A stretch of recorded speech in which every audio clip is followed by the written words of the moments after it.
My name is Zach Mangan. I'm originally from Pennsylvania, and now I live here in New York City. And I run the company Kettle, which is an importer of Japanese tea, with my wife Minami.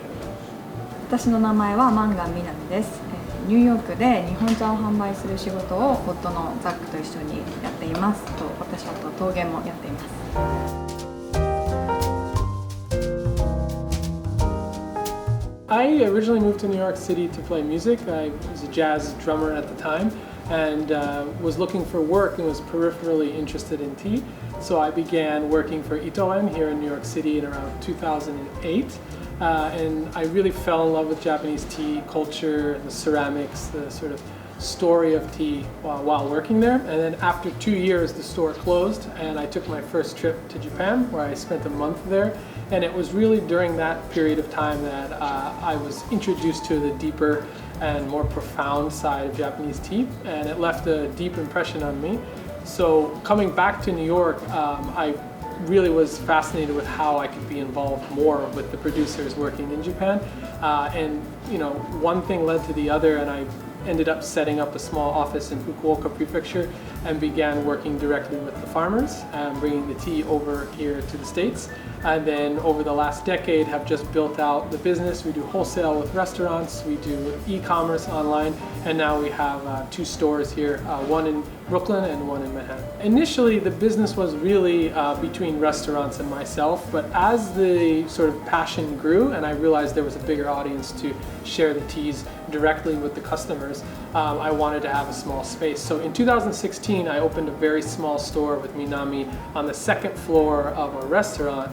here in Brooklyn. January of 2020, we opened our first small cafe in Manhattan. Of course, that was right before the COVID lockdown, so we opened for about 6 weeks and then we were closed for a month. But actually, we were able to be open and to have some level of success during the pandemic, which we were really grateful for. And that led to us realizing we wanted to expand to a larger location here in Brooklyn. So we opened our flagship cafe and retail space in the fall of 2021. And that's been wonderful for us. We're able to have a cafe, a learning space. We do all of our online and wholesale fulfillment from here. So we're really excited to have physical locations where people can come in and experience Japanese tea. The first time I had really beautiful tea was actually in Paris. I was on tour with one of the bands I played with, and I was in the Marais, an area in Paris, and had shincha at a tea shop, and I was really just captivated by how beautiful and unique and also nostalgic this flavor was, and it really set in motion kind of my passion to find it. So when I came back to the United States, I was living in Boston at the time. I had a hard time finding quality Japanese tea in Boston, so I would come to New York City from time to time to play concerts, and that's how I found Itoen, their shop. And I would go there and I would buy a bunch of different teas and start to learn Shizuoka tea tastes different from Kagoshima tea, and just on my own started to learn, and that was what set kind of my path towards wanting to work there, and then ultimately starting my own career and my life with Minami in Japanese tea.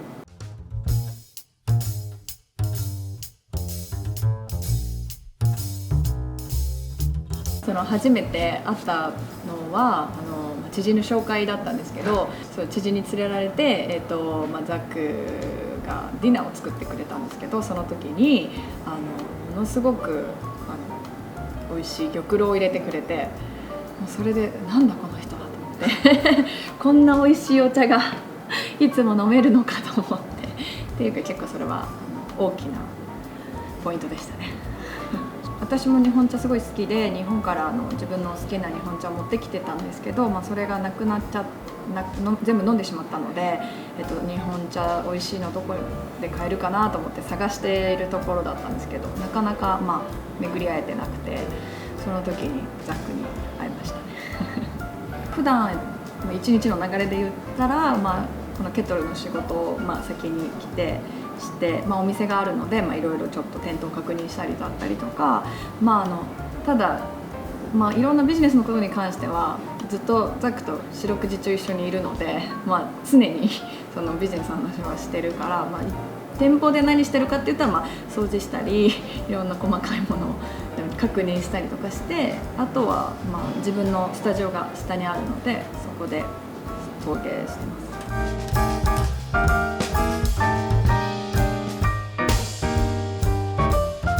I think specifically around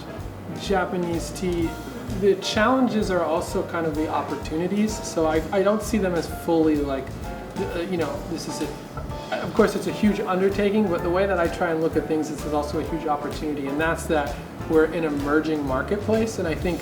being sort of early in a certain,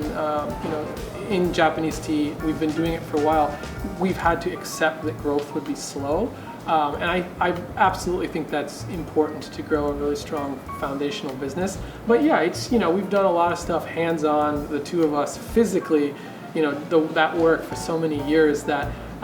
it's just been it's been a demanding thing to kind of push and to do events and to work in the store and to do the classes. But I think that that's the only way that you can really build something that has a strong foundation. And now the biggest challenge for me, honestly, is delegating. It's like letting go a little bit. And we have a great staff. We have a great, education program that other people are starting to lead. And I think now my challenge is like letting people do what they need to do so that I can focus on the bigger projects that I want to work on.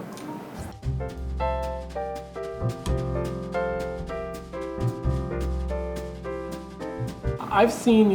having been doing this since, really 2007, 2008, I mean, it's remarkable the increase in awareness of Japanese tea. I mean, you can talk about matcha, but it's beyond that now. I mean, we're past matcha boom. We're into, people really having a deeper understanding of terroir, of understanding of what teas are, how they're manufactured and where they come from. And while it's still very small relative to coffee or wine, it gives me hope that it's just about continuing to do what we do and continuing to make sure that we are telling the story of tea, telling the story of our farmers. And for me, what I really hope the future is that people think about it the same way they think about wine, or the same way they think about sake, and that's understanding location, understanding the message and the farmer's perspective. So we are really pushing to make it not just about tea, but about the people who make tea and about where the tea comes from. And I believe truly that in the next 5 to 10 years, we're going to be a part of a much bigger industry, and I'm excited to see what the future is. やっぱフィジカルなロケーションを持つっていうことの一番のポイントはやっぱりそのエデュケーション、お茶のことも陶器のこともやっぱりそのできるだけ日本文化を正しくお客さんに伝えるっていうのがすごく大事だと思っていて、お茶に関しても陶器に関してもそうですけど、やっぱりすごくものすごい労力と時間と情熱をかけて皆さん作られている方たちが背景にいらっしゃるので、そういうものを皆さんのそのものの価値をそのまま最大限に引き出してお客さんにお伝えしていくっていうのが、私たちのミッションかなと思ってます。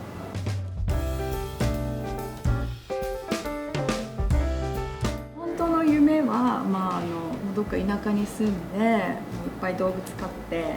それで自分の窯を建てて森の中で暮らしていくのが夢ですけど、それはもうずっと先ででザックはやっぱりもういつかねお茶を育てたいっていうのがあるから、その同じ敷地でザックがお茶を作って。New York is a business city, so you're here and you're really you grind, you work,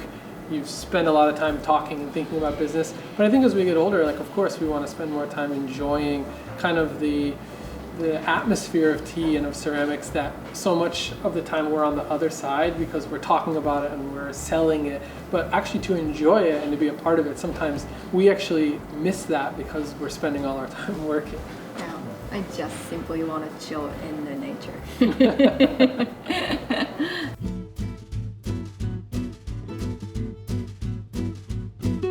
これはもうどんなことにも共通するかもしれないんですけど、やっぱりその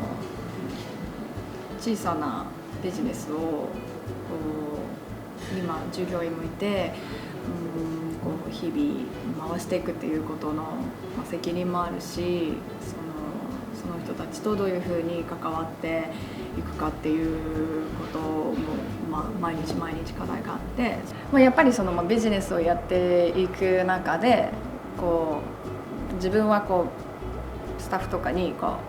う教育しなきゃいけない場面だったりとか、やっぱそういう部分で自分の持っている日本人としての既成概念だったりとか、やっぱエクスペクテーションっていうのはやっぱずれる部分もあるので、やっぱそこをきちんとこうすり合わせてコミュニケーションを取っていくっていう部分が、一番大変な部分かなと思いますね。ザックは多分なんか接した方はみんなおっしゃるんですけど、すごいザックの方がよっぽど日本人っぽいので、その点に関してはなんかそうですね、バランスが良くて。I think the reason we work is we're both like we both share, of course she's Japanese and I'm American, but we share most of our space in the middle where like we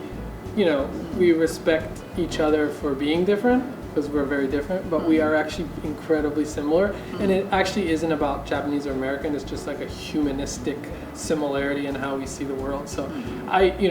it doesn't really matter where she's from. If I had met her, she was from another country, we're just very we understand each other very deeply, and I don't think you can work together without that. I think it's really vital and very important if you work with your partner, which I don't recommend to anybody because it's tough, but if you can do it, it's really important to have that kind of trust in each other. And also I see things differently than her, but I respect the way she sees things, and I think vice versa. Like we don't always agree, but we kind of understand sometimes the other person's point, even when it's tough to do that. It's important to do that.